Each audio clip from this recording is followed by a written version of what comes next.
Hey, thanks for coming. Welcome to the Love Shack.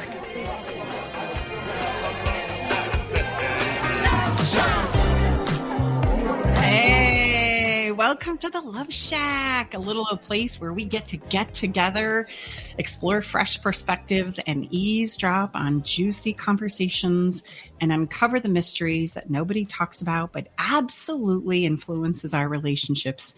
If you are struggling in a marriage, just starting out in a new relationship, or are single and know you got to do better next time, this is the show for you. I'm Stacey Bartley, and I'm here with my co-host and lover, Tom. Together for the past decade, we've been loving on people from around the world with the sole purpose of helping us humans get better at creating what we call love for a lifetime. Yeah, and thank you so much for spending some of your most precious resource, which is time, with us today. Or if you're listening at the podcast, wherever you are, again, thank you so much. We do every show every week to do our very best to add value to your life, specific to relationships, all things love, sex, and relationships. Yeah, and today we're going to be diving into a really juicy topic. I almost feel like we should play the Jaws song. No. Surviving infidelity. Is it possible for your relationship to recover after an affair or some modicum of infidelity? And we're going to talk about those two differences. Like, what's the difference between adultery and infidelity? Is there a difference? Oh, yeah, there is. And when infidelity happens in our relationships, most of the time, we as a society have a very pre-programmed social response that happens automatically, it seems. The person who discovers infidelity is what we term the victim, and the person who committed the act is undoubtedly the monster. If we're the victim, our friends and people who love us most, family members, start to say things like, you're going to get out of there, right? Like, you're going to leave him. You deserve better than this, right? You don't need to let him do this to you. You don't have to stick around and tolerate this thing. And what we tend to forget about relationships is that they're a co-creation between two or more people.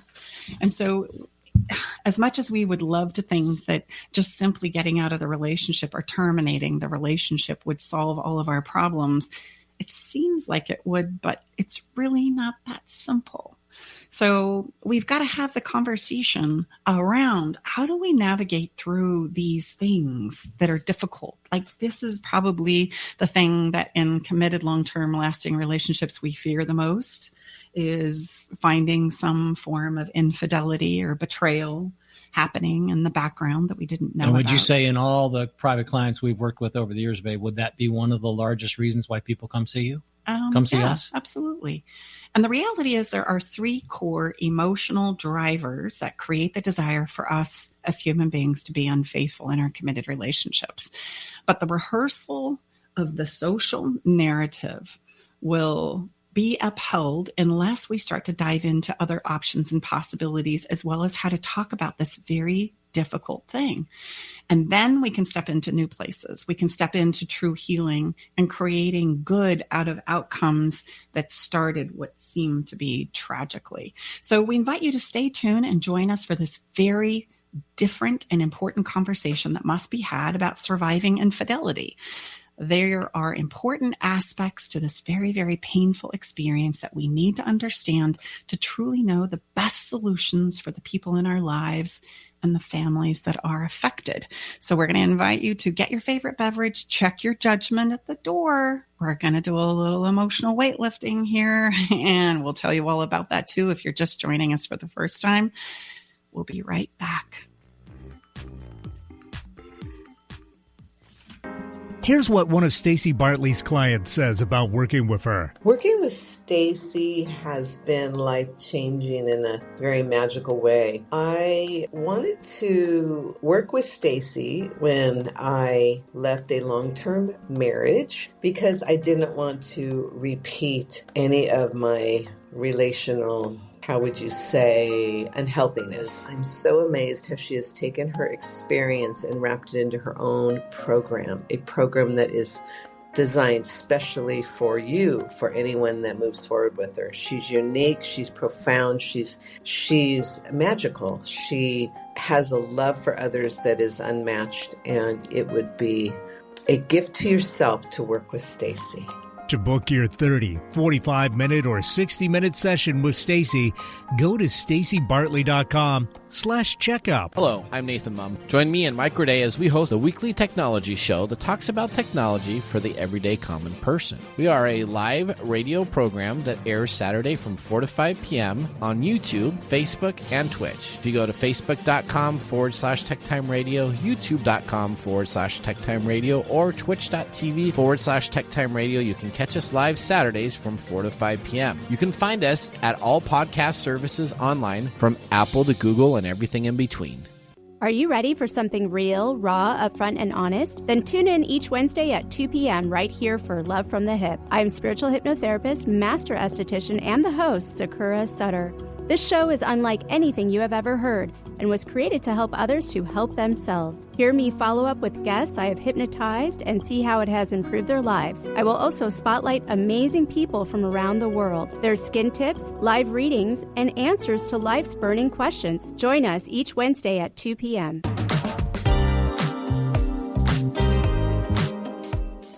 Welcome back, everyone. We are your hosts, Tom and Stacy Bartley, along with our awesome engineer, Eric Ryder, at the helm at Spaceship KKNW up in Seattle. Also going to remind you, we are going to open up our phone line. So if you have a burning question or something that just doesn't feel right, or something specific to this pretty intense topic of infidelity, you can call us. 425-373-5527. And I'll just encourage you to remember, we really, really take confidentiality and privacy very seriously here. So you can just simply call in. You don't need to say who you are or where you're from. You can just simply jump right into the question, and Eric will pass that on to us. Mm-hmm. Absolutely. We're going to be jumping into a very important conversation today called Surviving Infidelity. Is it possible? And how do we start approaching this difficult conversation that literally makes our armpits sweat? Like, this is the most terrifying place that we want to make sure we never, ever, ever go in our relationships. And yet it's so common because we don't talk about it, because we can't explore it, because we don't know where to even begin if it's something that we experience in our relationships. And the social narrative is so huge. It's such a strong driver that knowing how to get support and how to navigate our way through something of this nature usually becomes the only option, which is leave, get the heck out of Dodge, make them pay. They're a monster, right? You're the victim. And there's so much more to it than that. And the reality is infidelity happens because we don't understand really how relationships happen. And you might go, yeah, whatever. I know exactly how relationships happen. A boy meets a girl, or a girl meets a girl, a boy meets a boy, and they, have a little thing, and, everybody's off to the races. No. I want to help you understand, if we were to begin at the beginning, a connection with another human being happens because I pour into it, meaning I share a little piece of me with you, and you share a little piece of you with me. And if you think about it, if I'm even meeting my neighbor that lives next door, we're going to start with, hey, what's your name? Where do you come from? Right?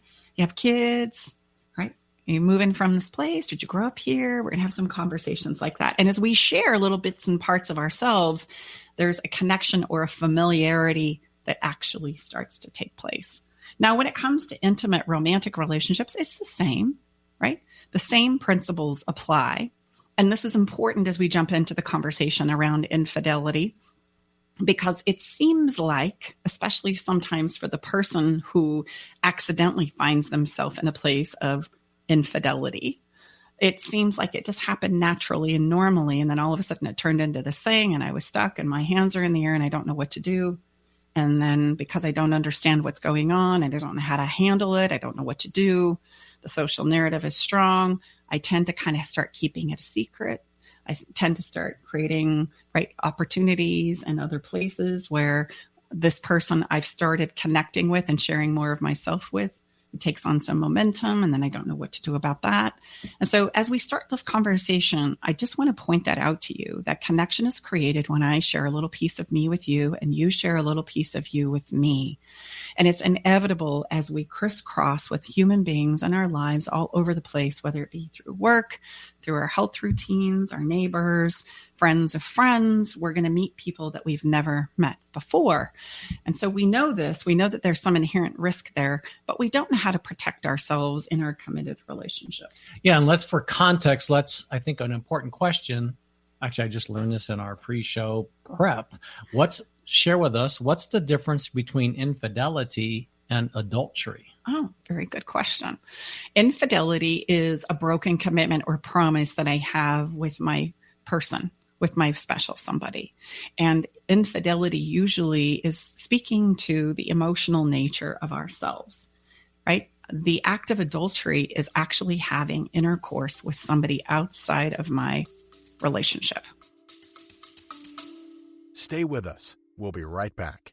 Navigating the silent, complex moments of separation or your partner's need for space can feel like walking through a maze without a map. If this sounds familiar, know that you are not alone. This journey, filled with uncertainties and introspection, requires a gentle, understanding guide. Hey, I'm Brooke from Love Shack Live. We see you, and more importantly, we get it. That's why we created the Separation Support Bundle. A collection of resources designed to not just guide you through separation, but to offer comfort and clarity during these times. Our separation guide offers insights and support to help make sense of your emotions and the process of separation. And for those moments when words escape you, our guide on 10 texts to send when navigating space provides thoughtful prompts to help communicate with compassion. Plus, a soothing separation meditation to help ease the overwhelming moments. Because sometimes all we need is a starting point, or a way to start feeling okay again. Remember, you don't have to journey through these complexities of separation alone. Our Separation Support Bundle is here to accompany you, guiding you towards healing, understanding, and most importantly, the renewed sense of self. Visit stacybartley.com/bundle today to access your free separation support bundle. At Love Shack Live, we're all about exploring the real stuff that relationships bring, the good and the challenging. So let's tackle this together, because even in the hardest times, there's hope, growth, and yes, even love to be found. So that would be the textbook definition of the Yes. of the context between those two. Most things start as an infidelity piece, and then they maturate through that process I was just talking about, sharing a little more of myself, a little more of myself, a little more of myself. It's normal and natural. And if you would think about, the relationship that you're in right now, or relationships that you have been in, just notice the natural, normal momentum or place Progression. progression that happens in relationships. I share a little piece of me. We decide to go on a second date. Gosh, I really like you. I can't get enough of you. Now I'm texting you all the time. When are we going to get together? And as we spend more and more time together, and as we share more and more of ourselves with each other, the natural progression is at some point in time, we want to share ourselves not only emotionally, but physically. And these two things are constantly playing out in relationships. So would you say that, again, not drawing on any specific research or statistical data, but would it be fair to say that a fair amount of relationships that start as infidelity maturate and mature and move into adultery? Yes, absolutely. If we allow them to go that far. Sometimes they don't. Sometimes we can catch them and we understand and we sever it because we don't want to risk the commitment that we have with our special someone in a long-term relationship. But sometimes it gets away from us and we find ourselves in a situation we weren't anticipating. And sometimes we seek it. Sometimes I'm so depleted emotionally in my relationship, in my long-term committed relationship, that an opportunity crops up and I take it because I'm needing some emotional, like ka-chunk, like bringing me back to life. So I'm not saying all of this is okay or not okay. Again, remember when we started the show, I said, check your judgment at the door. We want to look at this as objectively as we possibly can. And I know that's really hard. So through this conversation today, this is not going to be a conversation about who's right and who's wrong when it comes to infidelity and adultery.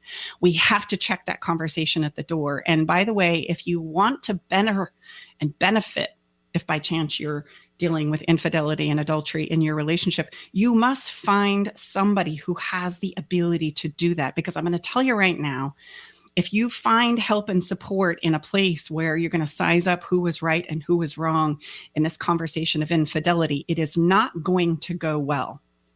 because there are things that are afoot that we don't understand and that we don't know how to talk about that absolutely need to be uncovered. And believe it or not, I'm going to say this boldly right now, infidelity could be the best thing that ever happened to your relationship, because all of a sudden it gets everybody's attention.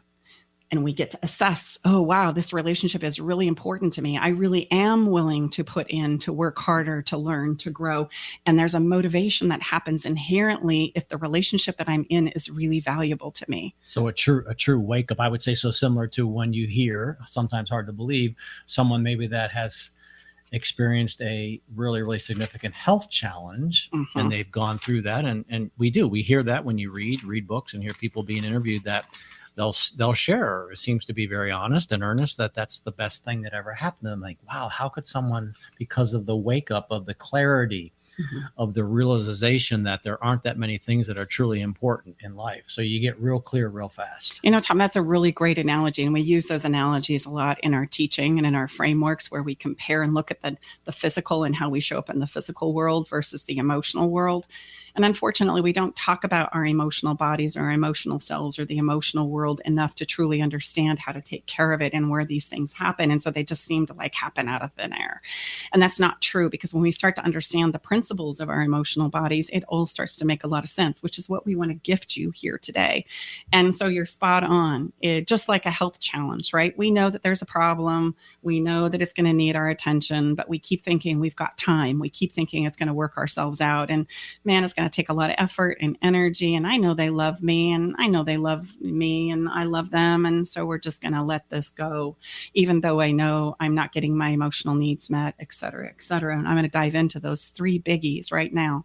And then when the wake up call really does come, like all of a sudden we are given a diagnosis of diabetes or cancer or something, all of a sudden there's a whole new level of appreciation for my life, for my health, itself.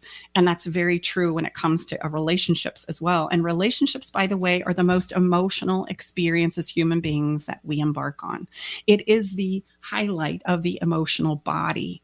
And so when we talk about relationships, we're typically talking about the emotional side of ourselves through the physical aspects of life.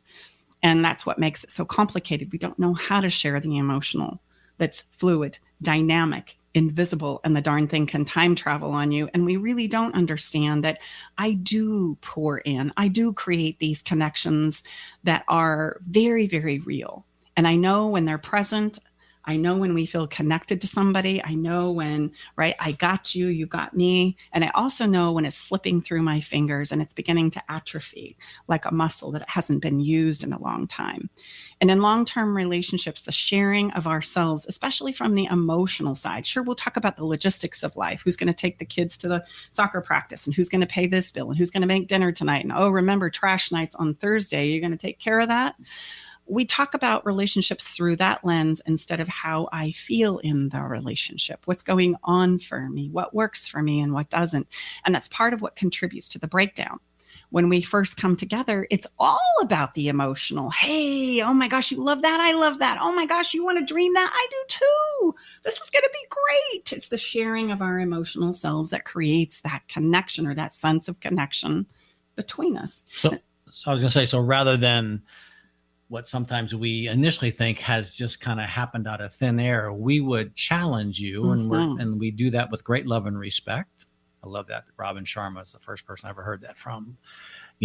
With great love and respect, we're going to challenge. They don't happen. Again, you can always throw the outliers out in true statistical nature, throw the outliers out, but look at the median where most of these type of situations happen.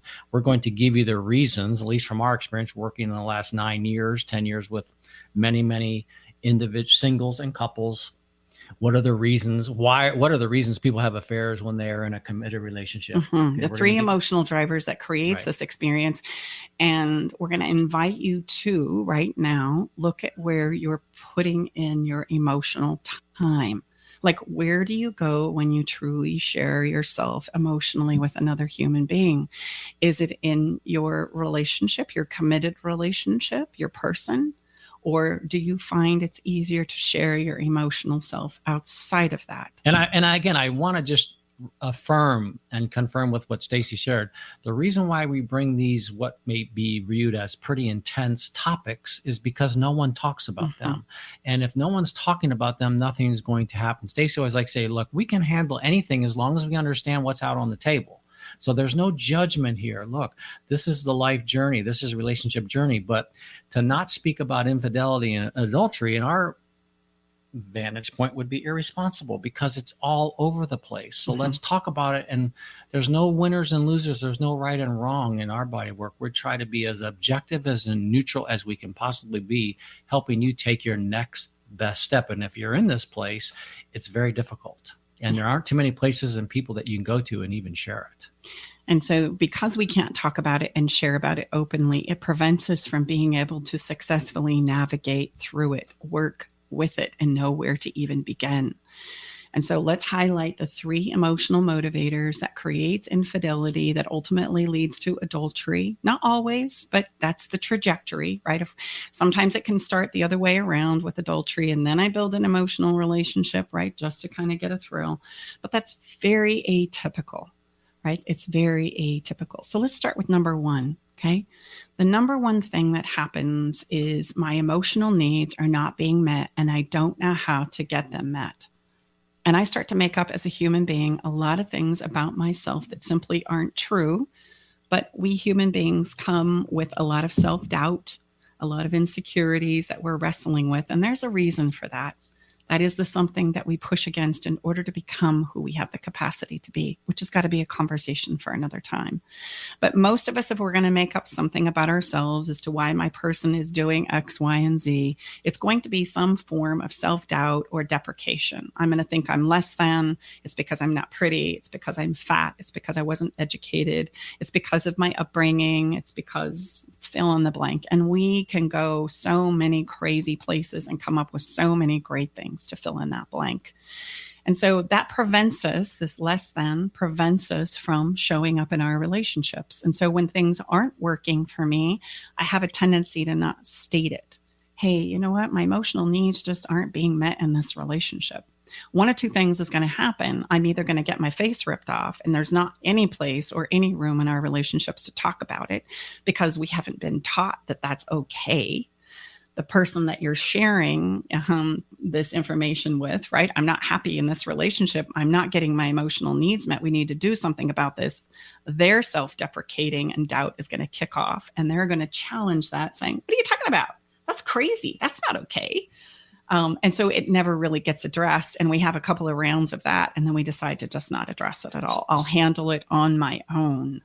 So we have to understand that's the first challenge. So if you could interchange another word for those of us that are not as sophisticated as you, and say, if my emotional needs are, so what else might be said between partners, between people in a committed relationship where their needs aren't, what could you substitute for emotional? So I feel stuck. I feel lethargic. I feel bored.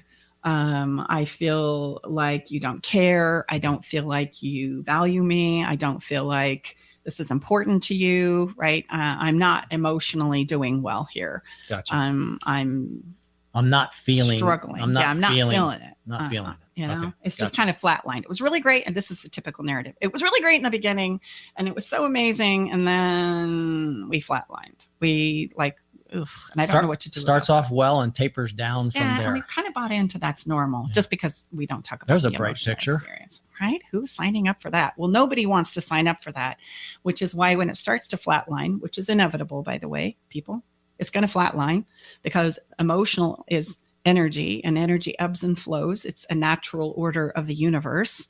Again, a conversation for another time. But as it ebbs and flows, we start to panic and don't know what to do about it because we don't have these kinds of conversations. Rather than building and understanding, that's exactly like Stacy shared. That's how the universe works. So, yes. Okay. So my emotional needs are not being met, and I don't know how to do it. Gotcha. And I don't know what to do about it. And if I try and talk about it, it doesn't go well. We end up fighting, and then I feel worse. So I just don't. And that puts me in a place where I'm going to start to deal with my emotional needs on the backside.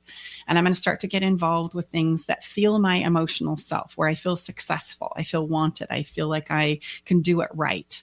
And that tends to take us into places of volunteering or getting involved in the kids or a new hobby. a new hobby or getting a promotion at work or a girl's night or a guy's night out, so that I can feel or fuel, not feel, but fuel my emotional body. I don't realize that's what's happening, but we all need to fuel our emotional selves. Otherwise we flatline. We don't realize that my emotional body can tap out long before my physical body does, right? And a lot of us can see and understand people in our own lives, friends and family members that are emotionally dead on the inside, but they're just waiting for the physical body to catch up. Well, that's a heck of a thing. We don't want to put ourselves in that situation, but we do because we don't know what else to do to take care of this emotional self. So when my emotional needs are not being met in the relationship, it's going to prime me for seeking something outside of the relationship to get that recharge, to refuel myself. Right. And most of us won't say anything about that. Or if I've tried, it hasn't gone well. So I'm going to go ahead and just try and handle it on my own. And then I might find myself in a pickle. I might find myself connected to this emotional person on Facebook or in the office or where I volunteer, I sit on a board, or I met at a coffee shop, right? And there was something there that I don't get at home. And so all of a sudden I'm starting to focus in on and build that connection. And I'm not putting in the time and connection, the sharing of myself with my person anymore. I'm doing it with this person outside of the relationship. And that's what we would call an emotional affair, which is a form of infidelity. And now if we catch ourselves there, it's okay. I really want to highlight, I know it sounds terrible. It's okay. It's normal. It's going to happen. Tom's a pretty handsome guy. He's a pretty awesome person. And when he goes out and about, right, which he does without me. I can't follow him everywhere, nor would I want to. That'd be too emotionally exhausting, but we tend to try, don't we? I know for a fact, because he shares this with me, we have that kind of safety and permission in our relationship, where if he were to meet somebody that really created some kind of a spark, right? He knows what to do because he understands the emotional body and how this whole thing works. He knows that if he were to meet somebody, and that spark's going to happen. We can't do anything about it. He's attractive. He's awesome. He's wonderful. But Tom knows that if he feeds that as opposed to our relationship, all of a sudden this relationship is going to start to atrophy and he's going to start to strengthen the connection with the other person outside of our relationship. Now, because he wants it, right, Tom? You want it. Absolutely. He continues to say, no, I don't want that. I want this. And so, hey, it's been great. It's wonderful. This is so fun. There's nothing wrong with that. That's normal. You are really amazing. I appreciate the connection. I'm going home now, right? That's how that works. It's going to happen. We are going to find ourselves connecting with or feeling a spark with human beings outside of our relationships. And when our relationships are struggling because our emotional needs are not being met or we don't know how to meet those emotional needs, that single little spark that's inevitable could take us down a place where all of a sudden we find ourselves having an affair. And I would say the more grounded you are in your own persona, who you are, really have spent a lot of time, which Stacey and I am blessed and grateful to say that we have, to really appreciate who we are and how we show up. More of those opportunities are going to be present. So it's not that you can't appreciate running across other wonderful human beings because they're all around us. But as Stacey just shared, you know, you have to understand where the boundaries are and what you truly are invested in. So it isn't that you want to just say, oh, no, I couldn't talk to you. No, you want to celebrate that human as a human. But again, Stacey, I think, was very clear. How far do you take it? How much investment do you put into that? Mm-hmm. That's the difference. Yeah, exactly. It reminds me of a place where I was at a conference, a business conference over in San Francisco in the Bay Area. And we, with a group of girls from the same business conference. He wasn't there. In San Francisco at the Marriott Hotel. They have a beautiful bar there. And we decided we were going to go and get some lunch and sit at the bar and get ourselves a glass of wine. And it just so happened that I was the end girl. So there was probably 5 of us and I was the end girl on the left side. And then there was lots and lots of females. And then, of course, the end girl on the right side. And as we were sitting at the bar, it just so happened I sat down and there was a pilot, very handsome pilot, very successful pilot, flew in and out of San Francisco all the time. We ended up just that spark we were just talking about, right? And we must have sat there and laughed. And we got so into the conversation that the other 4 girls ended up going and leaving me there, right? Because they didn't want to interrupt our conversation as we were laughing and talking and carrying on. And it was delightful. And we both had a great time. And at the end, I thanked him so much for the time. And he says, hey, to thank you, I'm going to buy your dinner and your drink. And I said, thank you so much. Hey, and then he says, can I give you my number? And I said, that wouldn't be a good idea because I'm committed to my guy back home. But thanks for a lovely time. And I came home and talked to Tom about it. Obviously, we're talking about it live on air to the internet and the powers that be, right? It's not something I feel ashamed of or guilty of because I know I handled it well, because I disclose, and it's okay to celebrate that. And this is, by the way, one of the reasons why it is we want to keep our partners small, because we know that as they shine brightly, as they become all that they can be, they become more attractive to others. And we want to cheer everybody into becoming all that they can be. But that doesn't mean you can't have a long-lasting relationship that's based in committed foundations of love. We constantly choose in here. So if we are struggling with your emotional needs not being met, this is an opportunity for us to disclose it in a safe environment, which is probably going to lead you to needing some support, and that we explore how to get those emotional needs met. And we practice doing it because it doesn't just happen. It's something that we need to practice because we've not been taught how to share those kinds of things.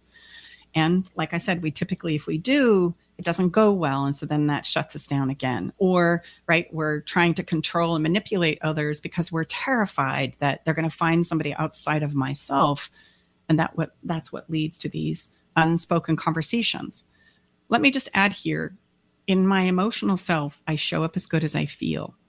And if I don't feel so good about myself, then I'm going to naturally want to prevent my partner or my special somebody from becoming all that they can be because I'm afraid I'm going to lose them. And so you start to see the dynamic. If we can't talk about it and explore it and have a different conversation, it's inevitable that some form of unmet need is going to show up in our relationships. And I would say it's very, very threatening if you see your partner choosing to really, really grow and expand and, become all they can be, and you're not. That's a very, very threatening place. So again, there's a lot of moving parts here, and typically if you choose to try to step into one of these difficult conversations and you've not had some practice and learn some new skills how to do this, it's probably not going to go well. Mm-hmm. The second emotional driver is I know I need to grow, and I feel like I'm suffocating this relationship.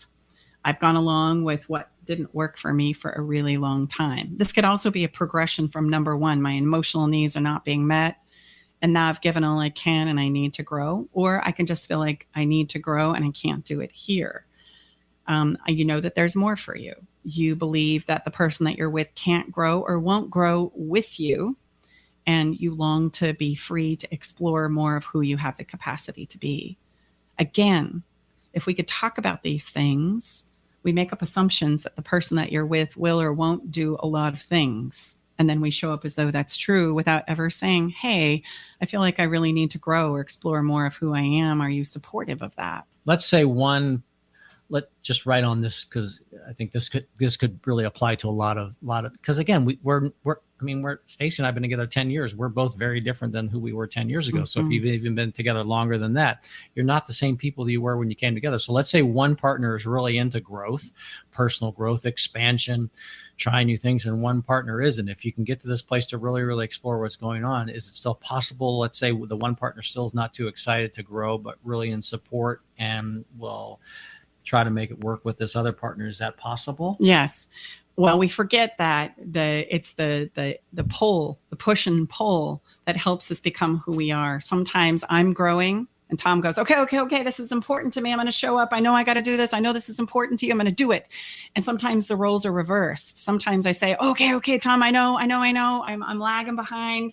And these are in all the different chapters of our life, whether it's business, professional, financial, health, wellness, physically, exercise, right? Growing our mentality, our intelligence. Dancing. Yes. And I have a really great story of a client that I want to share with you that I think would be really appropriate to kind of highlight this. So that's natural and normal. Okay. We're going to be growing at different points. And that's not a bad thing, because me growing inspires somebody else to kind of grow with me. And that's how relationships work. That's one of the benefits of them. But we make up a story that if I'm growing and you're not, then you don't want this, that you don't want to come along for the ride. And sometimes that's true. And we need to vet that out. We need to have a conversation about that. But because it's just as likely that they're like, I don't know how, I'm scared, I don't know how to step in, but I want to. And some of us tap out there because I don't want to go where you're growing into. And that's okay. And we need to have that conversation. But understand that if we can have that conversation, then you're coming from a place of understanding, a place of completion, and not a place of who's right and who's wrong, which is a very important distinction. Okay. When we just cut things because we're hurt, because we feel betrayed, because of this egregious thing, you're the monster, I'm going to make you pay, everybody's going to pay. And there's not the healing and the moving forward that's so important. And now we're So it looks like we have a question came in from the comments. Eric, you want to let us know what the question is? Oh, I have a question. If someone cheats and you decide to stay, does it mean they will cheat again? Ooh, that's a really great one. No, it doesn't mean that they'll cheat again, but it does mean there's time and need for a conversation around these things. We need to explore what promoted and what was the emotional driver for the cheating, and what is it we can do as a couple to get everybody's needs met to ensure that we're growing forward and stronger, and therefore the need for the cheating subsides and doesn't exist anymore. If I don't address the issue, it's likely that it could happen again, because I'm going to go to a place where I get my emotional needs met, whether I like it or not. Look, guys, the emotional driver in our lives is everything. We want to approach life from a logical place, but it is not the driver. We do all kinds of things that don't make any sense logically, but we can't help ourselves, right? I know I need to spend more time in the gym. I know I need to spend more time caretaking my finances. I know that would be the very best thing. And if I read all the books and the research, they're going to tell me, yep, logically, that's the deal. Well, and I would say the that emotional driver is the one that rides life. It's one that I show up according to. And I would say that look at some of these stories that we all know and we can point to, like, wow, so-and-so, I can't believe they did that. And I would assert, I love that word if you've listened to me before, ASSERT, by the way, a little bit of wordsmithing, so but funny. I just love that. Assert. I would assert that that's just the confirmation that we will go to incredible extremes. Like people like, God, I never thought Jim would do that. Well, yeah, because we're bleeding out the backside. Emotionally. Right? Yes. Our emotional bodies are flatlining. So we do crazy things. Stuff. Believe me, Stacey and I, we've heard some amazing stories and clients that have come to us and like, wow. Well, it just shows you we will go to tremendous extremes to get our needs met, and to say otherwise, we're being naive, because it's going to happen. So the cheating is just the flag waving, if you will. Hey, we got something here we got to address. So great question. Somebody's emotional needs are not being met, or somebody feels like they can't grow, or somebody just made a mess and got themselves into a situation and they reacted and now they regret it. So how are we going to move forward? We've got to put a plan around that. So you would say to Brooke's question, you would say, yes, a potential if someone cheats and things aren't handled in the way that we're advocating and sharing and inspiring and teaching, there's a good chance that particular person may choose to cheat again, because again, they're flatlining and there's energies going out the backside. But it worked so well the last time, right. I'll just reach for it just this one more time, and then I'll be okay, and then we'll figure this thing out. Right. Okay. It really is like that. Okay. Number 3 is I'm going through the motions, but my heart's not really in it. I stay because of the marriage vows. I stay because of the religion. I stay because of the kids. I stay for the money. And I stay because you're going to make me pay. We can't turn this around. Or all of the above. Yeah. And that's a heck of a place too, because we can't have the conversations that are going to actually get us engaged emotionally into our relationships. So we check all the boxes and just hope that this is going to go well, and we get our emotional needs met on the backside of our relationships, meaning in secret. Would you say, marriage vows, religion, kids, money, going to make me pay, or all the above? Would you say that would be the reason why sometimes people think that what I have to navigate is too insurmountable, so I'm just going to take care of things kind of on the backside? Absolutely. Happens all the time. Absolutely. And there is a fourth, and I don't want to spend a lot of time on the fourth, but it's our greatest fear. Okay. It's kind of like everybody thinks somebody's psychotic when they make a mess as a human being, when the reality is psychosis is a very, very small percentage. I think like 2% of the whole entire 7 billion of us on the planet. So, in comparison, it's a very, very small number. And this is like that. We think that everybody is doing this when they cheat or they're unfaithful in their relationships. So I'm just going to mention it here so that I can give it credit. But this is probably not going on in your situation. And if it is, it's very, very rare. Number 4 is a human being that feels so insecure with inside of themselves that the validation of somebody finding them attractive or having sex with somebody on a consistent basis, they can't maintain long-term relationships, but having the attention, having the interaction with the opposite sex or somebody you find attractive is something that I just can't get enough of. That's what we're all afraid of is happening when somebody cheats. But the likelihood of that being the case is so small. It's likely one of those 3 primary emotional drivers that we just touched on. So there's a couple things that before we wrap this up, I want to cover here. It doesn't mean that your partner never loved you if they cheat on you. Absolutely not. In fact, more times than not, it has nothing to do with the partner and everything to do with the emotional driver that's going on inside of the person you're in a relationship with. That's what's playing out. Me, myself, had a partner of 15 years. He ended up taking me on a drive to the canyon. And when he got there, I thought we were going to have a romantic little interchange and interlude because our 13th anniversary was coming up. And instead, what I got was information that he had been involved in prostitution. And he wanted to assure me that it wasn't about the sex, but the thrill of the hunt that was driving this. Not that it felt any better to me, but it did to him telling me that. And as we worked through that, I realized it didn't have anything to do with how I showed up in the bedroom or how beautiful I was. It had everything to do with the fears and insecurities and doubt and lack of confidence within inside of himself that was the driver. And so he needed that in order to feel fueled, to recharge his emotional body, and didn't feel like he could do that in our relationship because he didn't know how to show up and ask for it, as an example. Okay. Very rarely does it have anything to do with the partner itself. If you're what we'd say the victim, it very rarely has anything to do with you. What I would encourage you to look at is, do you make it safe for them to share what's truly going on for them emotionally? That's the piece you can do. You can support those conversations and make it safe to have those difficult conversations. And that's probably going to take some practice, because to hear things that we've never heard before that are hard to hear, we as human beings tend to go to those horror pictures that we talked about earlier. And I would just interject, like I do all the time. Safe would mean when you receive that information that Stacey shared, if you're hearing things that are very difficult to hear, they don't trigger you and you don't respond in a way that's not going to lend itself to have that person continue with that conversation.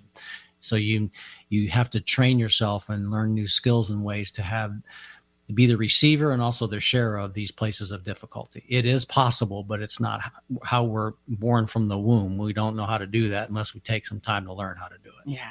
Call it emotional weightlifting around here. And is ending the relationship the only option? No. In fact, if you end it without the completion and the healing and the understanding about what brought you to this place, you're likely to find yourself in an even more interesting position. So might that be a situation, if you chose to do that, didn't have any closure, completion, then the same behavior that led you to that place may be repeated again? Well, yeah, because we don't feel like we can show up and disclose it, take responsibility for it, clean up a mess, understand it, get closure so that I can move on from a place of feeling good about who I am. Remember, we show up as good as we feel. And if we don't feel good about how we've shown up or some of the things that we've done, which is really the real butt kicker of commitment, it's not really about the other person and the price that they've paid. It's about, at the end of the day, I know when I've broken a commitment myself, and my ability to cover that up or avoid that or not take responsibility for it causes me to feel bad about myself. So I show up in that way, trying to cover it up, trying to be something I'm not, et cetera, as I get further away from myself. I'm trying to describe this as simply as I possibly can. And this is why it's not really the partner that's being cheated on. It's the person and what's going on inside of them that's driving them to do what it is they're doing. As the partner, my opportunity is to understand that and to decide how and if we're going to work with it. And so if we take the time to uncover those things, the way forward will always be revealed, and it will come from a place of understanding and completion, knowing what we need to do. It's either going to go, wow, I understand you so much better, and I understand where we got off track. Let's go again. I'm talking about our lease option contract for love here, folks. Or it's going to be, oh, I see. I understand why this isn't going to work. We can't go into the same direction. I understand you want this and I want this. You're not willing to meet that need emotionally, physically, mentally, right? Intellectually. So I guess it's time to say goodbye. But I would just remind everyone that even if that is where you find yourself, it still can be done in a way that serves everyone. And this is a place of great passion for me, especially if you have children. And guess what, ladies and gentlemen, it doesn't matter what the age of the children are, because Stacey and I have children from 40 down to 20, 21. And our children are always looking to you. You're always being their guide. So if you have children, it's very, very important that it goes well, whatever your choice is. Yeah. So we got to land this episode. We could talk about this for the next half hour, but it's time to wrap this up. Unfortunately, we'll come back and talk about this again. There's a lot here. So take it slow and listen to this episode many times. But let's give you 3 takeaways, which we love to do at the end of the Heart of the Matter. The first takeaway is you've got to understand our emotional selves are the driver of everything that we do. So rather than take things personal, understand the other person's emotional drivers. That's the opportunity. And when something like this happens, it highlights, oh, right, there's something here we don't understand. There's something here we're not talking about. And there's something here in our relationship that needs to be addressed. And if I can understand that, then I can move forward with it and however we choose. But I'm going to feel complete with it. What would be yours too? I would say, just to stack on that, there's so much, Stacey shared societal narrative, I would say, to someone's going to be right, someone has to be right, and someone has to be wrong. Again, look, ladies and gentlemen, we're not trying to dismiss the pain that happens when you're in this place, of course, but pain, remember, that's the 4-letter word that no one guesses. That's part of every relationship that we've ever been in, will be, or in the future.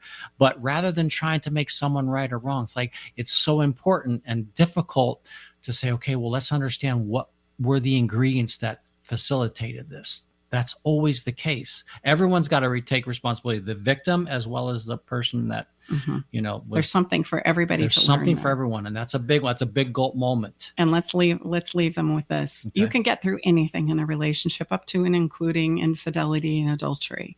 But these 3 things have to be present. The 2 or more people in the relationship, wink, wink, have to want it, genuinely want it just because you want it. 2, we have to be willing to let the past go, or at least try to let the past go so that we can build a brighter future. And number 3, it's going to require you to learn and practice some new skills and mentality and understanding about relationships in order for you to go in a new direction. And if you've got a yes on all 3 of those on both sides, I promise you can get through anything. So let's take a quick break here. A minute or so, we'll be right back, and we're going to dive into some fun and a little bit of spread some love. If you have a question, go ahead and throw it in there. We'll see if we can fit it in. We'll be right back.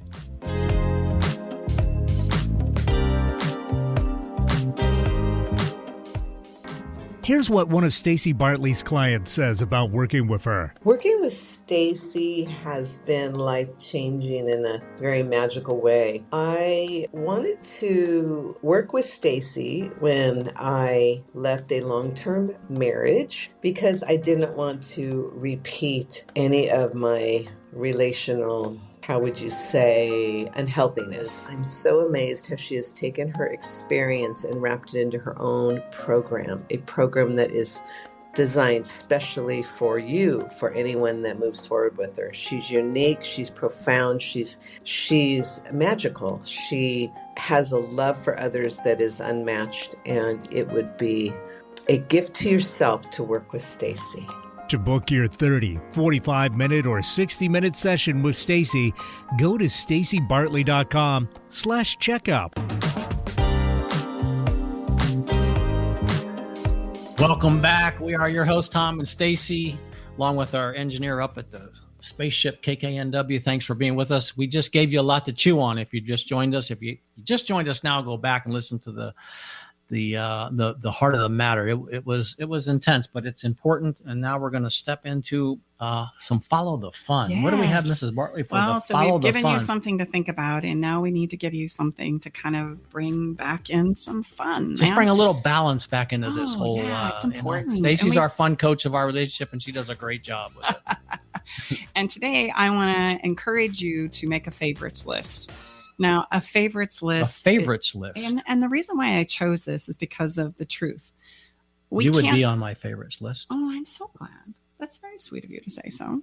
And you would be on mine. Well, good to hear. We can't talk about the things that are our favorites, as simple as they are, without putting a smile on our face or somebody else's. I mean, just go ahead and try it. Just saying it makes me smile. I know. We can't talk about our favorites because we're identifying how we see ourselves and what lights us up in this moment. And that's why this opportunity to have a little bit of fun is so delightful.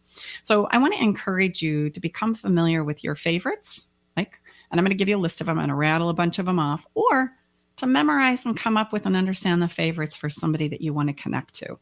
Because I promise if you let them share their favorites with you, or you promote or give them something or create an experience or mention what's their favorite, they're going to love you for it. Like they're going to smile and go, oh my gosh, you get me. Or, oh my gosh, you love me. And it's so fun. Either side of that equation you're on, it is so fun to know that you know what my favorite color is, or my favorite flower, or my favorite band, or my favorite activity. This kind of reminds me of last week's Follow the Fun. Does? A little bit, yeah. Well, we talked about. We went on. You go on a little shopping spree, and you choose things that remind you of your partner. Yeah, and you could do that if you know some favorites. You could go and do that same thing from last week and combine this week. And I was thinking that you asked me what I got for you, and I got you the bottle of wine, the first bottle of wine that we had in Italy, and also a really, really good Colombian coffee. Yes, you did. My name is Juan, and I am from Colombia. So, okay, quickly. Color, here's favorites. I want you to get familiar with these for yourself, because if I say, oh yeah, that is my favorite color, it validates me, makes me feel good, puts a smile on my face. And if I know these for my kids, the people, my lover, my best friends, my besties, right? And I act on these, I bring them into the picture, or I can make them a part of a special surprise, or I mention them in conversation. It's going to put a smile not only on the outside, but on the inside of everybody, I promise. So here's some favorites to consider. Color, your favorite number, flower, perfume, your favorite author, book, fairy tale title, children's book, your Bible passage, perhaps, a quote, a song, your favorite singer, sport team, pastime, your favorite ice cream, your favorite food, your favorite movie, actor, actress, your favorite comedian, your favorite pet, your favorite foreplay, your favorite position, your favorite season, your favorite time of day, your favorite hobby, your favorite piece of jewelry, your favorite vacation, your favorite dream, your mastery. What is the thing that you are most proud of being masterful in? And what's your favorite wine or liquor or miscellaneous? There could be a favorite for anything, but at least that gets you thinking. Mm-hmm. So before we transition to spread some love, babe, your favorite color is what? Oh, my favorite color. Oh, come on. But I was all around my favorite vacation. Oh, that's so sweet. So Italy. He doesn't spend a lot of time thinking about what his favorite anything is. And if I want to get his favorite something out of him, I really got to wrestle him to the ground. I have an orange shirt on today. I think it's pretty cool. That's my favorite color. Oh, okay. But favorite vacation by far, Italy. Yes, we had a great time there. Are you stuck because there's nothing to be done, or are you stuck because you won't allow yourself to try anything different? This is why we do the follow the fun, because if you'll just follow along, you'll have a little bit of fun, and I promise it will recharge your emotional body. And after the conversation we just had, you're starting to understand that's pretty important stuff. So if you're not already, get on the fun list. We'll give you some ideas weekly as well. So let's step into Spread Some Love. We have a really fun Spread Some Love today from Joshua Shea. And Joshua is going to be joining us here in the Love Shack next week. Ooh, and it's going to be a juicy conversation. We have another big one, big kind of gulp topic and conversation that's important. Tell him now? I think we should tell him now. Okay. It's all about porn addiction because it needs to be talked about. And here's what Joshua had to share. Yeah, here's what Joshua had to say today. For all of you out there, a relationship tip for you. Good morning, good afternoon, or good evening, however they measure time on your home planet. This is Joshua Shea. I am a certified betrayal trauma coach. I am also one of the country's leading experts about pornography addiction. And I am looking forward to being with Tom and Stacy on July 22nd in the Love Shack. We're going to have a conversation about the ins and outs of pornography addiction. I have a feeling there'll be a lot of information that will absolutely shock you. when I look back, what I've learned from my own relationship journey is that you need to ask for help when you absolutely are at your lowest. People can't always tell how you're doing, especially if you've been denying that you need help for a long time. So make sure you ask for it in the relationships that you have in your life. I think that's one of the ways you actually nurture them. Anyway, we'll talk about that and so much more on July 22nd. I am looking forward to being back with all of you soon inside the Love Shack. Until then, you have a super, super day. He's such a great day. I mean, a great guy. He calls himself the Johnny Appleseed of conversations around porn addiction. He's a recovering porn addict himself. And he's also, by the way, had a long-term relationship with his beautiful wife and family that has supported him through this journey for more than a decade. So I can't wait to have him share his story with you. And I wholeheartedly, 100% agree. My gosh, asking for help helps nurture your relationships. Absolutely. That's where we can grow together and get stronger. So join us next week. Don't miss that one. Yeah. So let's wrap this up with a little Can You Feel It? We always leave you with a song because we've given you a lot to think about. And we also want to give you something to feel because we are always building that physical and that emotional body. It's important and it matters. There wasn't a better song that I could come up with than Ruth B's Situation. Why? Because in this song, she sings about, please just be honest with me. Tell me what our situation is so that we know how to go forward. We know what we've got here or don't have here. And so listen to it, let it speak to you from the emotional side of things. And, you know, Tom, you always love to say, if you want to do this episode in the reverse, right? Yeah, listen to the song first and then listen to the heart of the matter. That might be a fun way. I think I might maybe try. Of course, I'm part of the creation of it. But no, we have a lot of fun, Stacey and I and our team, to what song would be the most powerful again. Because why? Well, this is a feeling experience. So you know what? I think it's the time to wrap this one, land this episode. Thank you so much for being with us.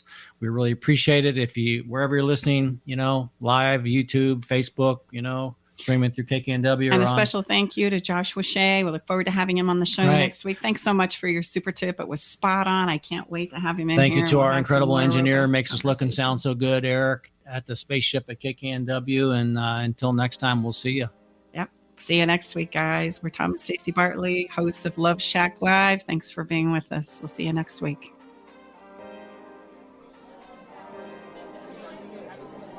Thanks for joining us today in the Love Shack.